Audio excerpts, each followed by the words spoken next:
All right. Now, what we want, just when it comes down to Jay-Z, man, there's a lot of things that's going on with Jay-Z right now, man. First, we got to talk about just actually putting together Jay-Z's Blueprint 3, the new album that's coming September 11th, man. How was it getting back in the studio and making sure that you formulated another classic? Oh, it was great. I mean, my passion and love for the music, still got me churning out blueprints, so that's my comfort zone, that and the stage. So, it was a great experience. It was pretty much the longest time I had, to work on the album because, it was at Def Jam first, and then, I started working on it, then I started negotiations to buy the album back. That took 4 months, so I left the album alone, then I went back to it, then I went on tour, then I came back to it. So I got a chance to really listen to the music. Typically, when I make a album, I just, it's just my first thoughts, and I just put them out. I don't get a chance to listen back to them. Now, this one I got a chance to tweak it.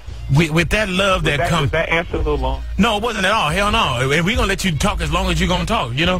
And my thing is this, when it comes to a cat that, we read where Jay-Z is doing very well in all aspects of business, it feels as though you don't have to step on the stage. You don't have to step into the booth. What gives you that love to still say, you know what, I still want to do music. I still want to get on that stage?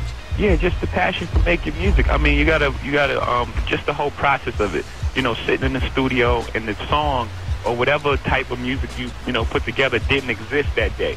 That's fascinating to me. You sit there with a track and then you sit there with your thoughts and then you formulate thoughts and you marry the two together. Then you put it out and the whole world has heard it. And some people relate to it, more than others. And then you go play a show and the whole crowd is singing the song. This is something that came out of nowhere.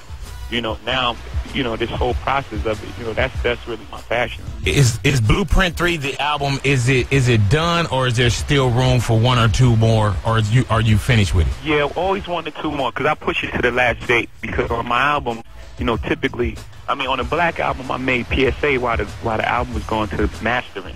That's crazy. So, and on Dynasty, I was shooting a song called Parking Lot Pimpin' on Monday, and it was Friday. I made Give It To Me Saturday and changed the concept Sunday and shot the video Monday.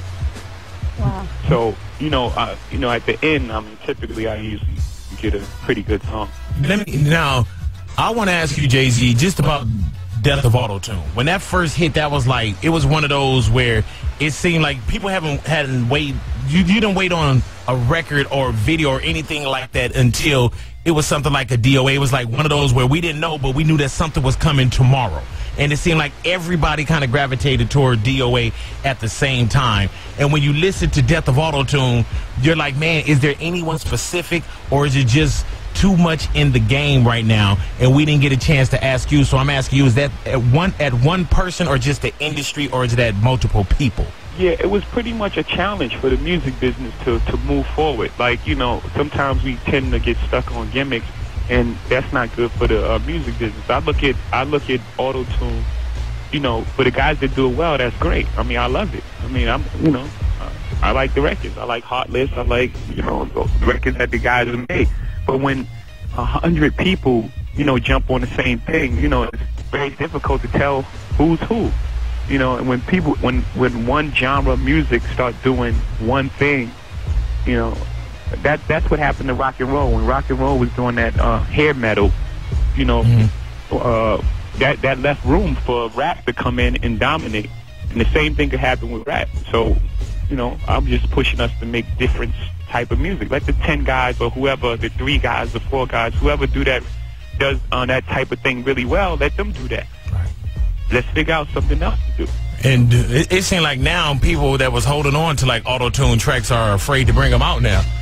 Like, man, like I'm just gonna hold on to it. Did you feel like it was your place to say Death of Auto-Tune? Was that something that you held on, like, man, I don't know if I should say that because there's some cats I'm cool with? Did you hold on to it for a second? I think in rap we should police each other. I believe that I say it in the song. This ain't politically correct. This might offend. I figured it was going to be offensive, but I figured it would spark conversation. At least the dialogue is enough. So some people can still hold on to it, and some people going to move on. And, I know it's going to take a while because those songs are already made. So you got to give out.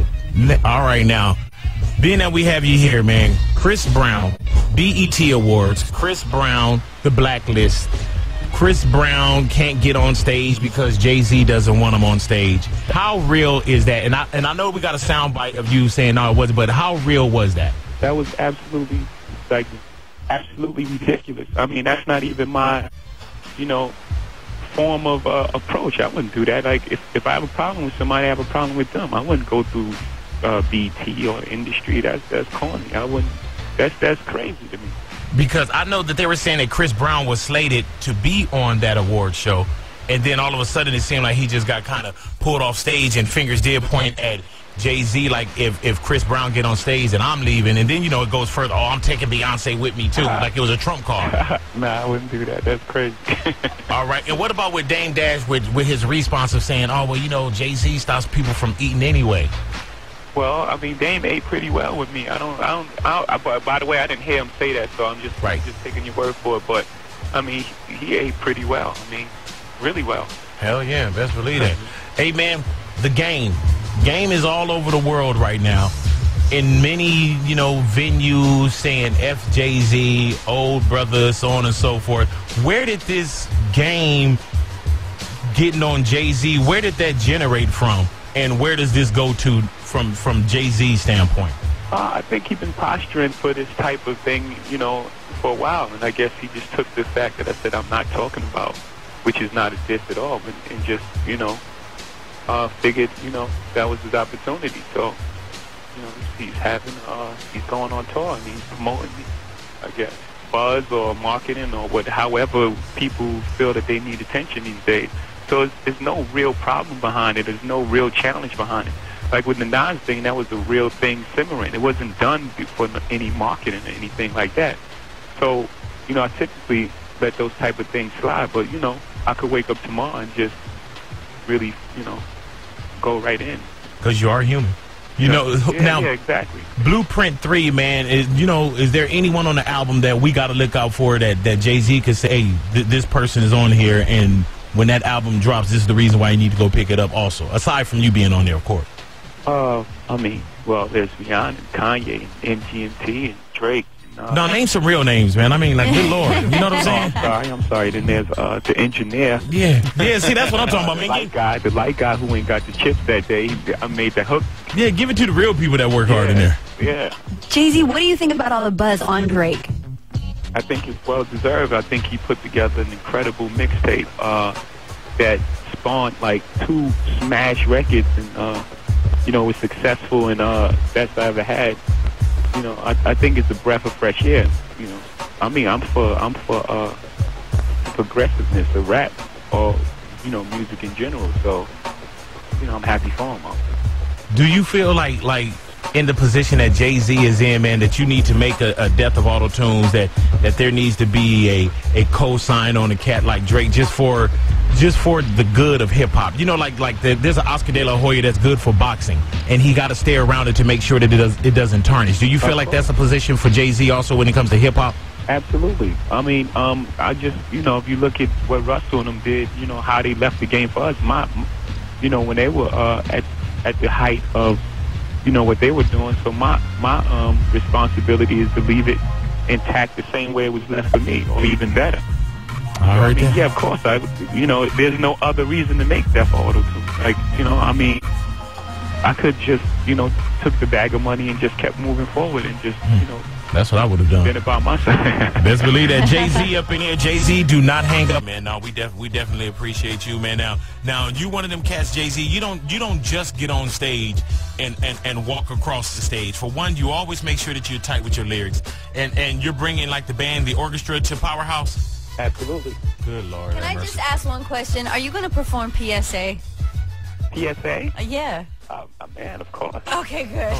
Jay-Z, you should have really told her like national anthem. Hello. You should have told her. I party that song almost every day, so. Jay-Z, and we know that Blueprint is coming. What's the next move, or what's coming up in the future from Jay-Z, man? If it's the book deal, if it's the Rockefeller dolls that we've been hearing, what's the next move? Well, Rock Nation is pretty much taking a majority of the time now, because that's the next level of doing business. you know, when everything else, when the smoke clears, what's going to happen with the music